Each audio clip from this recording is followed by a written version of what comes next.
वो देखिए, वो मोदी जी के गोद में पहले भी हनुमान बनने के लिए गए थे और उनको क्या हश्र हुआ वो आप सबको पता है कि क्या हश्र हुआ। उनकी पार्टी तोड़ दी गई, उनके परिवार को तोड़ दिया गया, उनको घर से बाहर कर दिया गया, उनको पिताजी का प्रतिमा को बाहर फेंक दिया गया। तो ये सब चीज देखने के बावजूद उनको नहीं समझ में आया।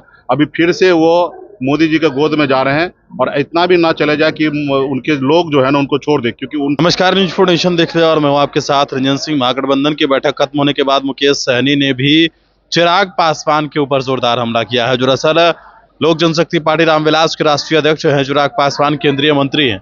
उन्होंने सीधे तौर पर कहा है कि जातीय अदालत गणना तो होना चाहिए, लेकिन गणना होने के बाद जो रिपोर्ट है वो सार्वजनिक नहीं करना चाहिए। जिसके बाद से सीधे तौर पर मुकेश सहनी ने चिराग पासवान के ऊपर जोरदार हमला करते हुए कहा है कि चिराग पासवान से हमारी भाईचारा है और हम उनको कहेंगे कि वो पहले भी नरेंद्र मोदी के गोद में बैठने के लिए गए थे।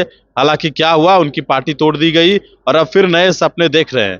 हम जो है वो समाजवादी विचारधारा के साथ धर्म निरपेक्षता के साथ हैं, लेकिन वो जो है वो प्रधानमंत्री नरेंद्र मोदी के गोद में बैठे हैं और अलग ख्याली पुलाव जो है वो पका रहे हैं।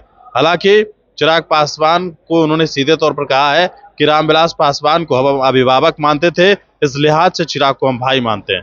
क्या कुछ कहा है मुकेश सहनी ने बैठक के बाद?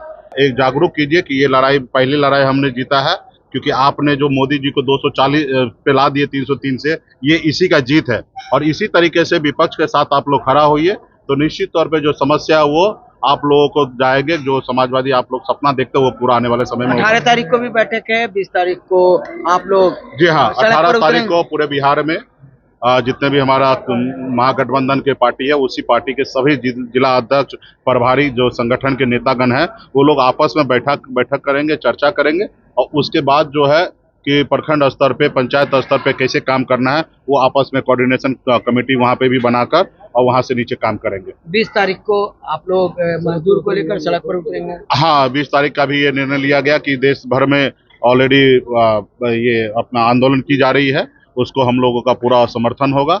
हम लोग भी हड़ताल में सम्मिलित होंगे पूरे महागठबंधन के। एक सवाल और, एक बड़े नेता हैं, उनको कह रहे हैं कि नहीं, घोषणा नहीं हो, जातीय जनगणना हो, लेकिन वो सार्वजनिक नहीं किया जाए।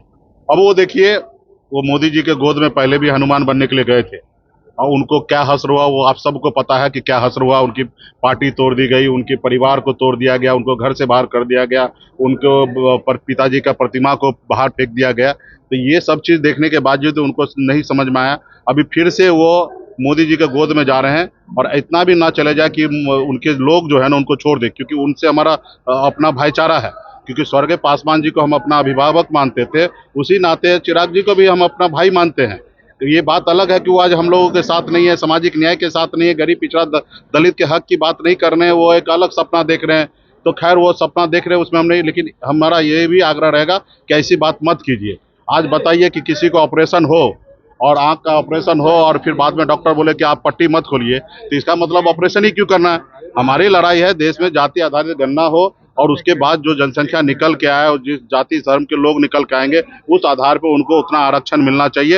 ये जो 50% का सीमा जो है उसको तोड़कर और बढ़ाया जाए, जैसे बिहार में बढ़ाया गया अति पिछड़ा का आरक्षण 18 से बढ़ा के 25 किया गया, उसी तरीके से देश भर में ये होगा। ये पहली लड़ाई हमारे सीरी है, इसके बाद कई पड़ाव है, उसको हम लोग आने वाले समय में लड़ाई फाइनल हो गया, वो सब चीज क्लियर है। 243 पर महागठबंधन लड़ेंगे और 243 पे जीतेंगे, हम लोग अपनी सरकार बनाएंगे।